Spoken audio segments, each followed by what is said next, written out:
my name's Iris Gorman, as he said, and, oftentimes when I tell people my name's Iris, they're always like, oh, Iris, like the flower, right? It must be like the flower. Like, no, it's like the hooker who ruined my parents' marriage. I like my name, I really do, I like my name a lot, but like, people just like to come up to me and tell me things about it. Like this boy in 3rd grade, he came up to me and he said, I just happen to be in love with him. It's an important part of the story, I feel like. And he was just like, hey Iris, there's a little piece of Iris in all of us. Which I thought was really sweet, but I didn't realize he was referring to the fact that Iris is a part of the eye. I just thought he found out that I've been grinding up my hair in his lunch every day. Yeah. I did run into him recently in college, and he became a she.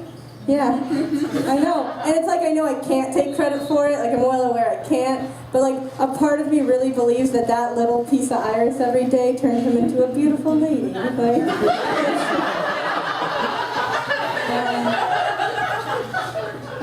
I recently graduated from college. That's a fun thing I did. Yeah, that's good enough. Oh, too much. I was going to say, that was good enough for I got a theater arts degree. I realized what I did to myself. Like too much for that. Like, we're like, it's fine. I understand. My grandma, she's really concerned what I'm going to do with my life. She's like, what are you going to do with that degree, Iris? What are you going to do? And I think it's obvious what I'm going to do with my theater arts degree, you guys. I'm going to be the world's greatest waitress.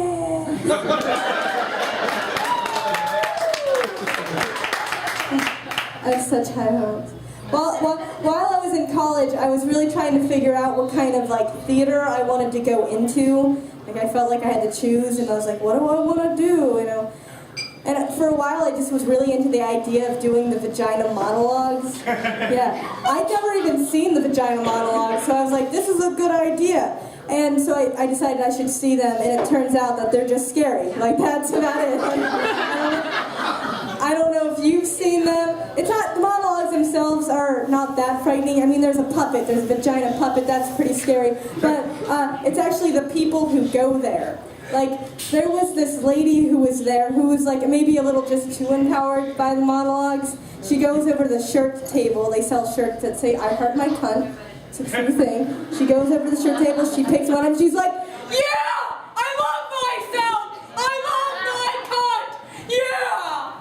Which is hilarious. Like, this is not something you see every day, so I'm watching her. Like, I'm just like, this is great. But then she notices me watching her, and then we lock eyes, and then she thinks we're kindred spirits, and I just freeze like a deer.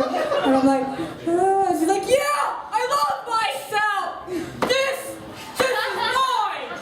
No man zone! Which I totally don't understand, because this is totally a man zone. Like,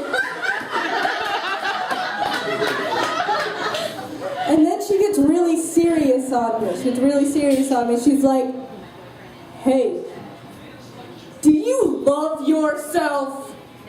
Do you love yourself? And it's like I can't say no, because she could kill me. So I'm like, yeah, I love myself. And she's like, yeah, you do love yourself. Yeah, 4 of 5.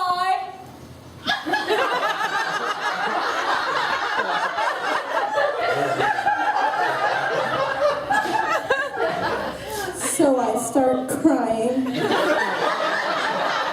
Because I don't know what else to do when someone touches me in my no-nos and I'm like, no.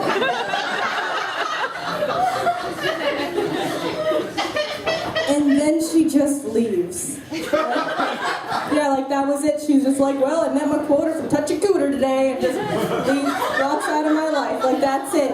And just leaves me there in the middle of a room crying, and I don't really know if, like, I'm just like questioning all of my life, because I don't really know if this counts as getting molested or not. Like, that's all I can think think about, and I'm like, wait, do I have issues now? Do I have a lot of issues? Do I need to see a therapist? Do I have to tell every man I ever sleep with that this happened to me? Am I a victim? Or wait, does this make me a survivor?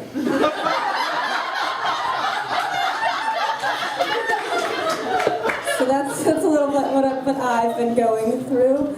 I'm sorry. I'm actually really off my game today because, you know, I don't want to brag, but I just recently made out with someone.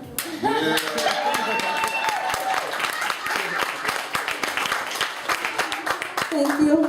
No, I think he's my soulmate. Run. I haven't seen, but don't worry, I haven't seen him since, and I don't remember his name. You know what they say about love, you know, when you love something, you let it go, yeah, and if it comes back to you, it's meant to be, and if it doesn't come back, then you hunt him down, you put him in your closet, you strip him naked and make him bathe your cat while listening to Kelly Clarkson sing. And then you slip an acid so he believes that this is how the world's supposed to be. And then he'll never leave you again. It's just what they say. This is a fun fact about me, you guys. 5 out of 7 of my past boyfriends have tried to kill me. And that's weird, right? Because 5 out of 7 of my past boyfriends were imaginary. I went on a real date with a real person this year. That was a good thing. It was probably one of the best first dates I went on. Like, he paid for half the dinner and we went on a walk. Like, it was great. So I ended up at his place because that's what I do. And we were making out and it was going nice and slow. And then he like starts to lean in and whisper in my ear and all he goes is, "Suck my cock." Yeah, which I thought was a little rude because he assumed I wasn't gonna do that already. Oh, I'm sorry, I'm not gonna start off with that. And like, I know what my face looks like. I understand my face looks like it's never seen a penis before. I get it. I understand that about myself, but I'm not one of those girls who just looks at one and just goes, "I just don't do that." Unless it's a weird penis. Let's be honest, like, oh, that's the most upsetting thing to my soul, like a weird penis. I don't know if you've ever seen one, but it's like eating bad pizza. Like, you don't understand how they messed up something so wonderful, right?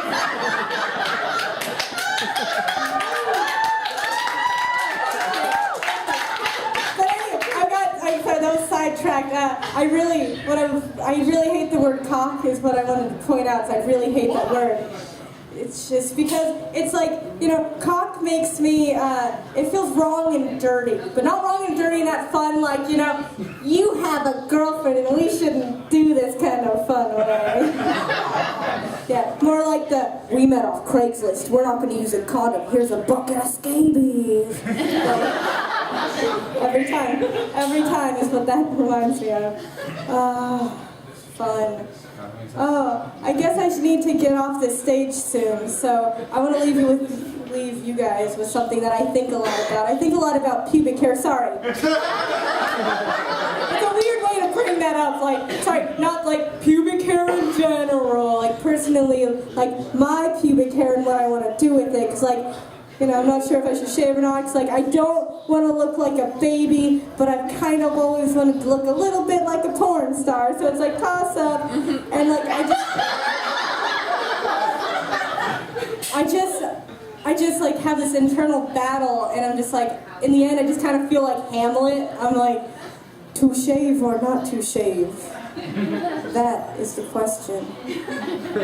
Whether 'tis nobler on the mound to suffer the itching and sweat of an outrageous bush,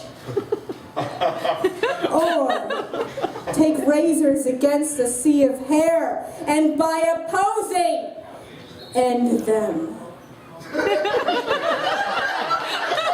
William Shakespeare.